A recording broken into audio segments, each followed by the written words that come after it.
At 6:40 a.m., a park groundskeeper made a discovery that never should have existed north of the Mason-Dixon line. A body, hanging from a tree, in the heart of Harlem. The NYPD called it suicide before noon. Harlem called it something else. Because the 19-year-old Columbia University student had a last name people recognized, and an uncle the city feared. They said his name was Thomas Johnson.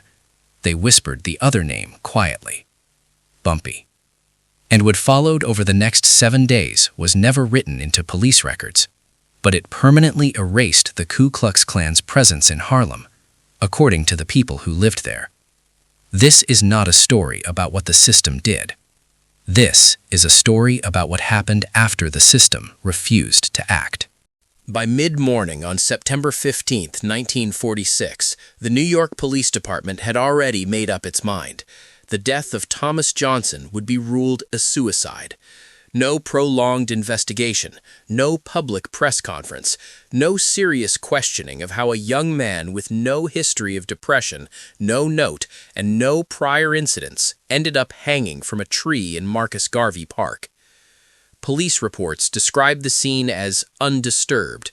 Residents described something else entirely. Neighbors later recalled seeing unfamiliar white men in the park before dawn, men who didn't belong, men who left quickly. Others spoke of bruising inconsistent with self-harm. None of those statements appeared in official files. This was 1946. New York had just celebrated victory over fascism overseas, yet racial terror still thrived quietly at home. The Ku Klux Klan, though weakened in the South, had active cells in northern cities. Historians now confirmed that New York was not immune. Law enforcement infiltration by extremist groups was real, documented, and rarely punished. So when police closed the case before lunch, Harlem understood the message clearly. Justice was not coming. Thomas Johnson was not a criminal. He wasn't unemployed, he wasn't anonymous, and he wasn't disconnected. At 19 years old, he was enrolled at Columbia University, an achievement that carried enormous weight in post-war Harlem. To many, he represented progress hard-won and easily taken away. Friends described him as disciplined, quiet, focused on school. Family members said he avoided trouble and rarely stayed out late. But there was one detail the newspapers buried deep, if they mentioned it at all. Thomas Johnson was Ellsworth Bumpy Johnson's nephew.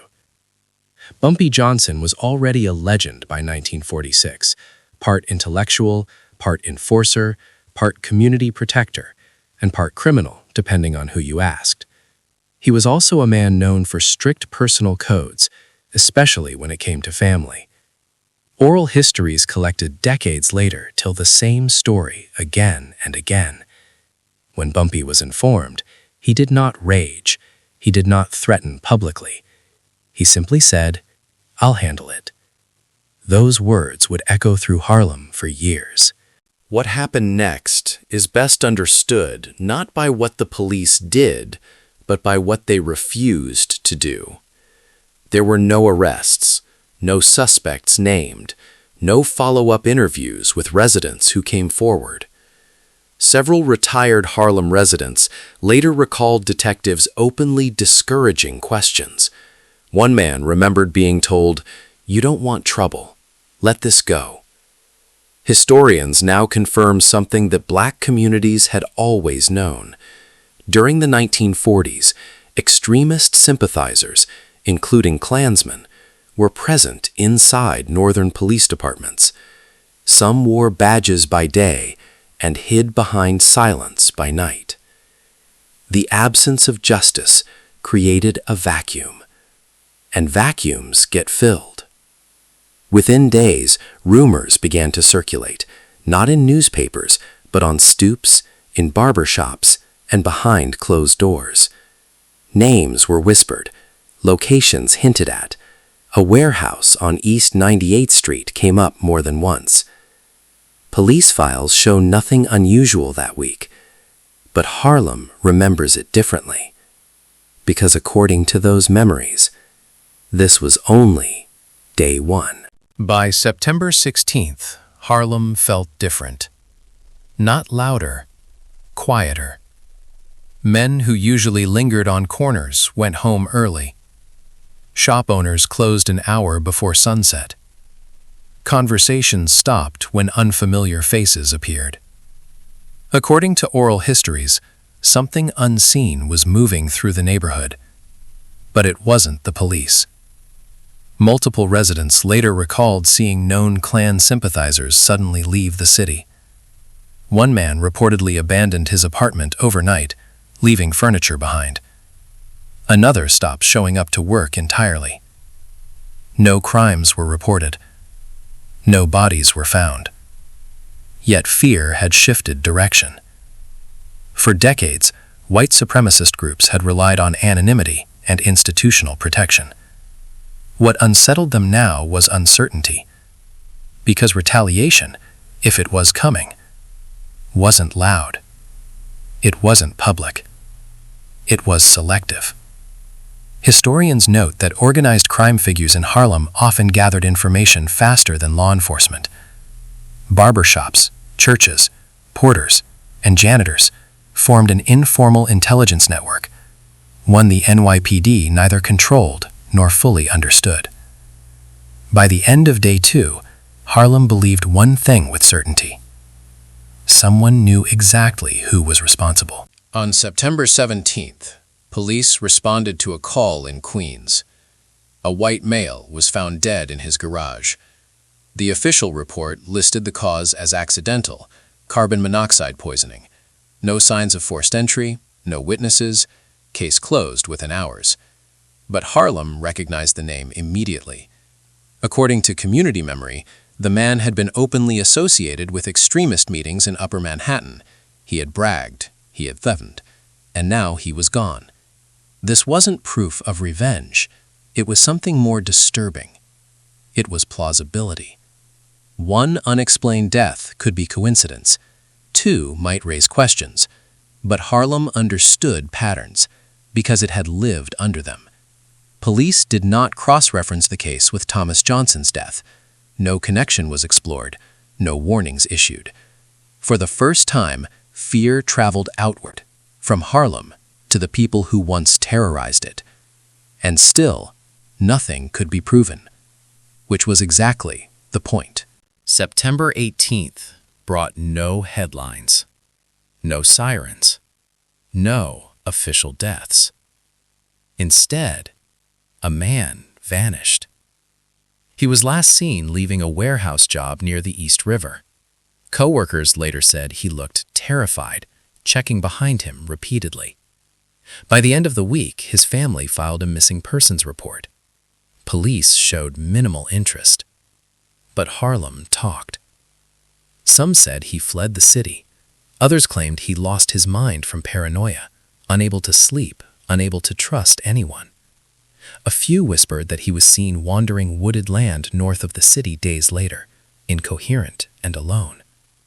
Whether he died or survived remains unknown. True crime historians point out something critical here. Disappearances often leave fewer records than deaths. And in communities already ignored by law enforcement, those records vanish even faster. By day 4, those believed to be involved were no longer boasting. They were unraveling. On September 19th, one man broke. According to multiple oral accounts, a known member of the Harlem Klan cell walked into a precinct, not to confess, but to beg. He asked for protection, not from the public, not from the press, from Bumpy Johnson. Police records acknowledge the visit, but note no action taken. Officers reportedly advised the man to lay low and sent him away. This moment mattered, because for the first time, fear reached the police station doors, and even then, it wasn't enough to trigger an investigation. Harlem interpreted the message clearly. The system would protect no one. By now, the neighborhood believed the truth had become unavoidable. Something was coming that couldn't be undone, and there were only 2 days left. By September 20th, One location had quietly entered Harlem's collective memory: a warehouse on East 98th Street. It wasn't marked, it wasn't public, but longtime residents later described it as a meeting place, one of several used by extremist groups attempting to organize quietly in northern cities after World War II. Historically, this fits the pattern. Researchers now confirm that after 1945, Ku Klux Klan cells increasingly moved indoors, away from public marches, relying on rented industrial spaces and coded schedules. New York City records show multiple warehouses leased under false names during that period. According to oral accounts, word reached the warehouse that night. People knew who was meeting there. People knew when. No police units were dispatched. No surveillance recorded. And for the first time since Thomas Johnson's death, Harlem felt something new. Not fear. Anticipation. This is where history fractures. There is no police transcript, no sworn testimony, only repetition across decades, across families, across storytellers who never met one another. They all say the same thing. The men inside the warehouse were given a choice: disband, leave New York, never meet again, or face consequences no one would investigate. Importantly, no version of the story includes speeches, threats, or public declarations. The power, according to those who told it, came from restraint. In true crime analysis, restraint is often more unsettling than rage. It suggests planning, discipline, certainty. Some historians argue that the very belief in Bumpy Johnson's reach, whether exaggerated or not, was enough to break the group.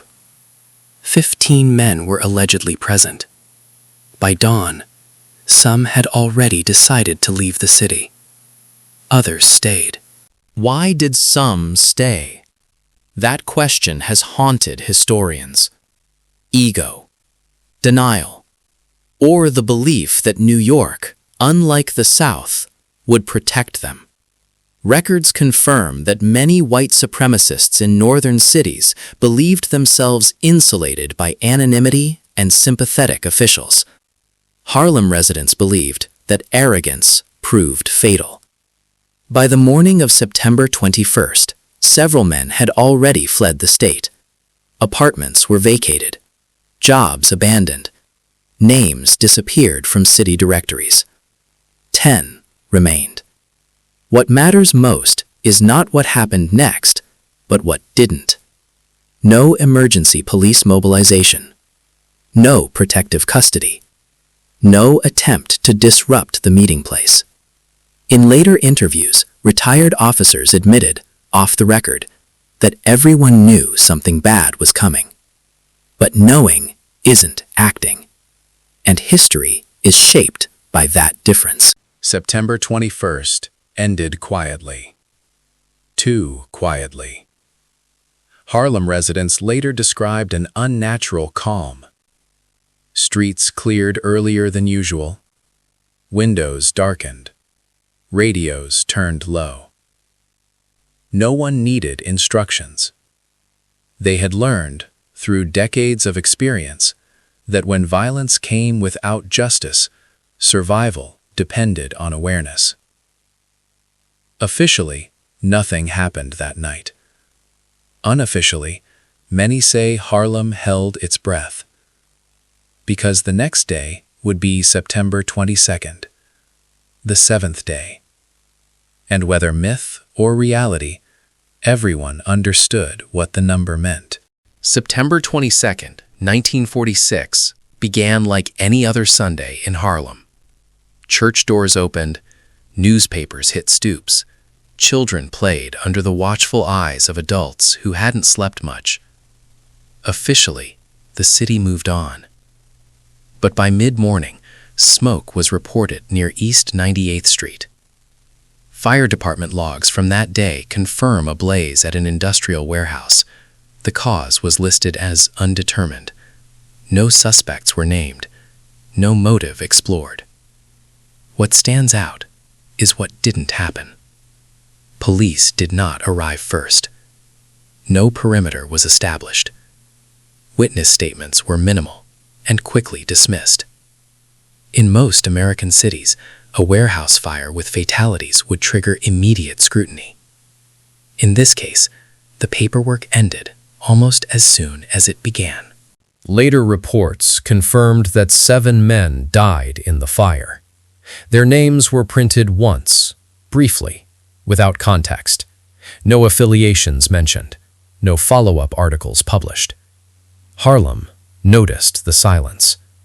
According to oral histories, no community memorials were held, no vigils, no protests demanding answers.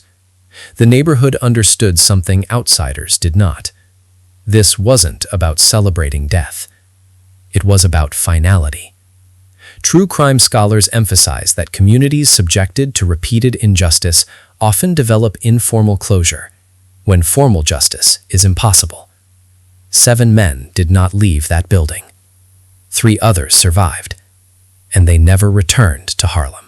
In the weeks that followed, investigators found nothing. No reopened inquiry into Thomas Johnson's death. No connection drawn between the hanging and the fire.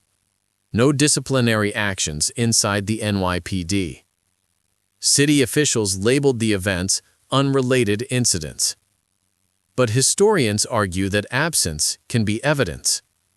When multiple suspicious deaths occur within days and no institutional curiosity follows, it suggests something deeper than incompetence. It suggests intent to forget. Decades later, when journalists attempted to revisit the case, files were missing, reports incomplete, witnesses long gone.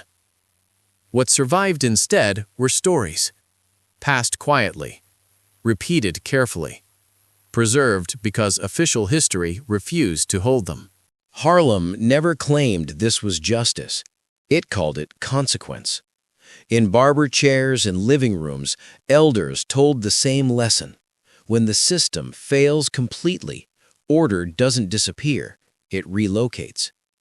No statues were built, no names celebrated publicly. Even Bumpy Johnson himself never spoke of it on record. That silence mattered, because myths seek attention. Truths that carry weight often avoid it. Whether every detail is factual no longer matters, as much as this question. Why was a lynching dismissed as suicide? Why were 7 deaths met with indifference? And why did an entire extremist cell vanish without resistance? Those answers live not in archives, but in memory. And memory, unlike paperwork, doesn't burn. By 1947, there were 2 versions of September 1946. One existed on paper, the other lived in people. On paper, Thomas Johnson's death remained a suicide. The warehouse fire stayed accidental. The missing men were never linked. The cases sat in separate folders, if they sat anywhere at all. In Harlem, the events were inseparable. True crime historians stress an uncomfortable truth. When institutions refuse to investigate, communities are forced to construct their own narratives to survive psychologically. That does not make every detail verifiable, but it explains why the story endured. This documentary does not ask you to accept legend as fact. It asks you to notice why legend became necessary. Ellsworth Bumpy Johnson died in 1968. In his lifetime, he was labeled many things: criminal, intellectual, protector, threat. But one description remained consistent across Harlem oral histories: predictable. He believed rules mattered, promises mattered, family mattered most. Importantly, no verified record shows Bumpy ordering violence in response to Thomas Johnson's death. His power, historians argue, often came from reputation rather than action. In criminology, reputation can be more effective than force. Whether Bumpy moved pieces directly or simply allowed belief to do the work remains unknowable. And that uncertainty may be the most honest part of the story. Why didn't the NYPD investigate? That question echoes louder than any allegation. Academic research confirms that during the 1940s, internal oversight was minimal, racial bias widespread, and extremist sympathy within some departments real, though rarely documented. Silence protected careers. Inaction avoided scrutiny. Several retired officers later admitted anonymously that reopening the case would have exposed uncomfortable truths, not just about civilians, but about the badge itself. In true crime history, institutional failure is often the invisible perpetrator, and it almost never faces trial. What can be verified is this. After September 1946, documented KKK activity in Harlem disappeared. No meetings, no recruitment, no presence. Historians cannot conclusively explain why. Some attribute it to demographic shifts, others to internal collapse. Harlem residents offer a simpler explanation. Fear changed hands. Whether through direct action or collective belief, the balance shifted, and extremist groups chose retreat over exposure. Sometimes disappearance tells a clearer story than records ever could. Modern audiences often ask why these stories still matter. Because the pattern hasn't vanished. Across American history, people of color have repeatedly faced deaths ruled accidental, self-inflicted, or unexplained, while communities insist otherwise. What changes is not the pattern, only the decade. True crime history isn't about the past staying buried. It's about recognizing how often it repeats when accountability is optional. History books favor documents. They struggle with memory.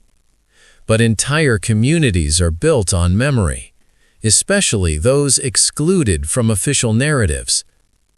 This story survives not because it was sensational, but because it answered a need the system refused to address. It offered meaning where there was neglect. And meaning, once shared, does not disappear. On September 15, 1946, a young man was found hanging from a tree. The city called it suicide. Harlem did not. What followed, whether entirely factual, partially true, or shaped by necessity, ended one thing for certain: the belief that terror could operate freely without consequence. This documentary does not celebrate violence. It documents what happens when justice is withheld long enough for people to stop expecting it. Sometimes history isn't written by winners. Sometimes it's whispered by survivors. And sometimes the most important stories are the ones the system never wanted told.